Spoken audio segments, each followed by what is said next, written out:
Eh bien, salut à toutes et à tous, c'est The Prodigy 95 et aujourd'hui on se retrouve pour une nouvelle vidéo de mon nouveau concept, donc le concept que je vais vous parler depuis si longtemps, qui s'appelle Story of Game, donc histoire d'un jeu, ou histoire de jeu, voilà, un truc comme ça. Donc je vous avais dit que le premier épisode j'allais commencer avec Ratchet & Clank, donc vous allez tout connaître, enfin vous allez connaître toute l'histoire de Ratchet & Clank, en quelle année, enfin tous les trucs importants, les infos qui arriveront, plein de trucs comme ça. Donc voilà, donc d'abord on va ouvrir le bal avec, d'abord je vais vous parler donc des développeurs, donc qui a développé le jeu, enfin voilà, comment le jeu a été mis en œuvre et tout. Ensuite je passerai direct avec Ratchet & Clank, c'est quoi, donc je vous parlerai un peu de ça. Après en troisième on aura nombre de jeux, enfin après voilà vous aurez nombre de jeux, des planètes et des personnages externes, les boss de fin, les armes, les nombres d'armes et tout. Et après je ferai un top 10 des meilleurs Ratchet & Clank, donc pour moi les meilleurs. Donc faut savoir déjà il y en a 10. Hein. Mais bon on verra ça après. Donc les développeurs et l'année, enfin et tout. Des informations de base. Déjà faut savoir que Ratchet & Clank c'est un jeu de plateforme et de tir en vue objective. Ce qui veut dire que vous avez comme en fait Call of Duty, vous avez des petits, vous avez des ATH, mais en fait ce sera plus basé sur viser les ennemis. En fait ce sera en vue, vous viserez immédiatement les ennemis. En fait c'est comme un jeu d'arcade, voilà, un truc de ce style là. Donc c'est développé par Insomniac Games et édité par Sony Computer Entertainment en 2002 sur PlayStation 2. Le jeu a été réédité pour la gamme The Best le 3 juillet 2003. D'abord le 3 juillet d'ailleurs c'est mon anniversaire, bref, pour la gamme Platinum le 22 août 2003 et pour la gamme Greatest Hit le 4 novembre 2003. Ok, attendez je répète, pour la gamme Platinum le 22 août 2003 et pour la gamme Greatest, donc je sais pas c'est quoi Greatest Hit, le 4 novembre 2003. C'est le premier épisode de la série, donc il parle de Ratchet & Clank 1. Voilà, donc Ratchet & Clank c'est quoi? Donc l'histoire du jeu suit Ratchet. Donc c'est un anthropomorphe et Clank, un robot qui se sont rencontrés sur la planète natale de Ratchet. Donc qui s'appelle la planète Veldin. Après vous avez, Clank découvre que Drake, le président de la race des Blargs, envisage de créer une nouvelle planète pour sauver son espèce. Entraînant la destruction des autres planètes de la galaxie, le robot persuade Ratchet de l'aider dans sa quête et trouver de l'aide auprès du capitaine Quark. Mais il découvre rapidement qu'ils doivent sauver la galaxie par leurs propres moyens. Voilà, donc ça c'est la première partie de Ratchet & Clank, c'est quoi. Ensuite, vous avez... Ah oui, d'abord, oui, je tiens à vous dire quand même que je suis... Donc j'ai créé en fait une petite page où j'ai tout écrit, donc en fait je suis en train de tout vous lire à chaque fois. Voilà, donc le jeu offre un large éventail d'armes et de gadgets que le joueur doit utiliser pour vaincre les nombreux ennemis et résoudre les diverses énigmes éparpillées dans la galaxie fictive Solana. Donc en fait il y a plusieurs galaxies dans Ratchet & Clank, donc je sais plus il y en a combien. Je sais que dans Clock in Time elle s'appelle Polaris, mais après voilà il y a Solana, il y en a quelques-unes encore dans d'autres jeux dans Ratchet & Clank, voilà. Le titre comprend également plusieurs mini-jeux, comme des courses ou des ouvertures de serrures que le joueur doit réaliser pour progresser. Ratchet & Clank est accueilli favorablement par la critique qui a salué les graphismes et la qualité du gameplay, ainsi que le style humoristique du scénario axé sur la science-fiction. Voilà.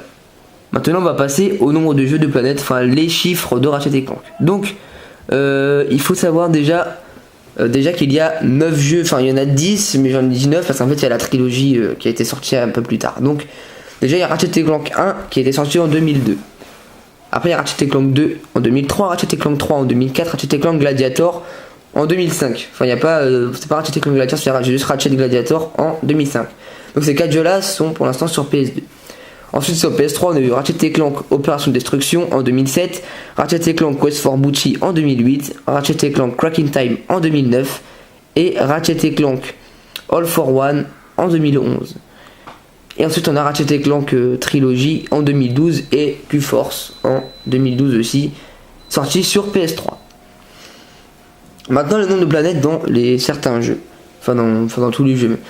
Donc dans Ratchet & Clank 1 il y a 18 planètes, sur le 2 il y en a 25, sur le 3 il y en a 17, sur Gladiator il y en a 10, sur Opération Destruction 17, sur Quest for Booty il n'y en a aucune qui a été nommée mais c'est des secteurs, donc c'est un peu pareil, il y a je crois 8 secteurs. Ratchet & Clank Crack in Time il y en a 12 planètes, Ratchet & Clank, enfin plus beaucoup de petites planètes vite fait, hein, des petites planètes, enfin c'est des astéroïdes, donc il y en a une trentaine au moins, voire même plus. Après on a sur All for One, donc il y en a 9 planètes, enfin c'est 9 secteurs aussi, et dans Q-Force vous en avez 4. Donc les alliés dans la série, donc dans Ratchet & Clank 1, il y a Clank, dans le 2, Clank, dans le 3, Clank. Après dans Gladiator, vous avez 2 robots là, les duos de vipères, je crois qu'ils s'appellent. Non, ça c'est une arme, duo de vipères. Enfin, c'est 2 robots en tout cas. Dans Personne Destruction, c'est Talwyn, une fille. Dans Quest for Beauty, toujours Talwyn. Dans Cracking Time, vous avez Quark et Clank. Dans All for One, c'est Nefarious, Quark et Clank. Et dans Q-Force, c'est Quark et Clank. Encore une fois. Ensuite, en nombre d'armes, dans Ratchet & Clank 1, il y en a 17. Dans le 2, 22. Dans le 3, 14. Dans Gladiator, 10. Dans Opération Destruction, 16. Quest for Booty, 8. Cracking Time, 19. All for One, 16. Et Q-Force, 10. A savoir que dans tous les Ratchet & Clank, sauf dans Quest for Booty et Gladiator, il n'y a pas le TLT. Le TELT, pardon. TELT, c'est un grand lanceur super puissant qui nique tout. Voilà. Ensuite, les boss. Donc, dans Ratchet & Clank 1, c'est Président Drake, le boss. Dans le 2, c'est Proto-Animal Mutant. Voilà. Dans le 3, c'est Nefarious et Lord Vorselon, qui sont un peu pas vraiment en même temps. Non, je sais pas pourquoi j'ai mis Lord Vorselon en fait. Non, c'est juste Nefarious. Dans Gladiator, c'est Gleeman Vox, le présentateur de l'émission.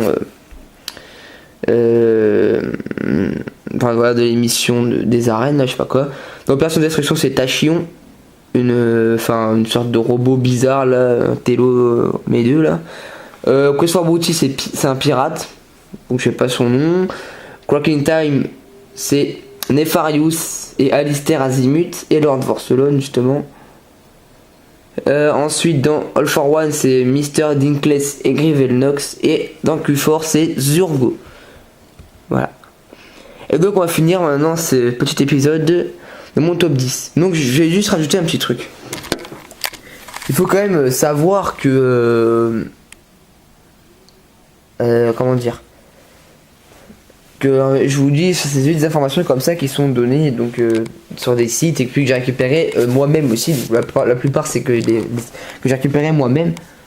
Donc ce sera pas comme ça. Donc, par exemple, je compte en faire aussi un Story of Game sur Call of Duty, donc ce sera un peu plus différent que celui-là, parce qu'en fait celui-là il n'y a pas tellement de choses à dire. Mais dans Call of Duty on a un peu plus, ce sera plus compacté sur un gros chapitre, comme ça, voilà. Qui sera un épisode assez long, enfin j'espère bien, mais pas trop non plus. Voilà, donc mon top 10, donc en 10ème position, déjà je vais mettre Ratchet & Clank 1. Pourquoi ? Pour moi c'est le plus mauvais, les déplacements sont faibles. Bon, le scénario est pas mal, mais les déplacements sont faibles. Moi je le trouve vraiment très maigre, franchement, pour tout ça. Voilà. Quest for Beauty j'ai pas aimé parce que le scénario était vraiment nul. Moi franchement j'ai détesté le scénario.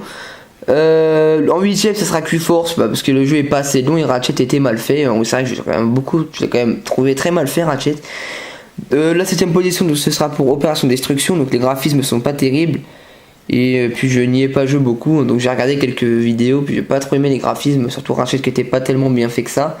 Franchement je préférais Ratchet quand il était fait sur les premiers épisodes, il était vraiment mieux.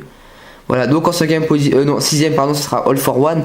Donc c'était une très bonne idée de faire un truc comme ça, mais les angles de vue sont vraiment mauvais. Donc sur le 5, n'importe quoi.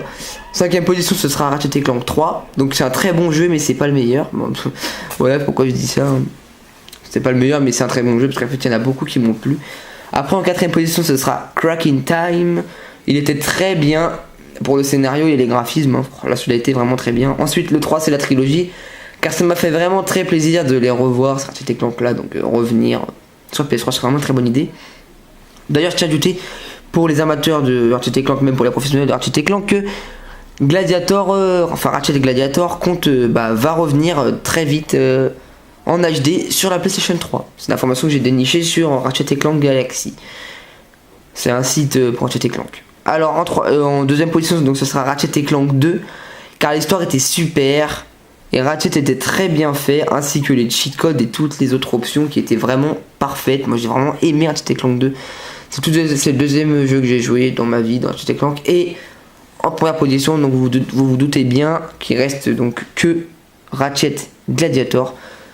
Bon pourquoi ? Alors ce jeu là c'est le tout premier que j'ai essayé et c'est grâce à celui-là que j'ai pu commencer la série. Le scénario que j'ai kiffé et les armes, bref, une merveille. Donc Ratchet & Clank c'est vraiment, enfin Ratchet Gladiator est vraiment le Ratchet & Clank qui m'a mis, enfin le Ratchet qui m'a vraiment mis sur le chemin de Ratchet & Clank. Donc à partir de celui-là, c'est celui-là qui m'a fait jouer à tous les autres.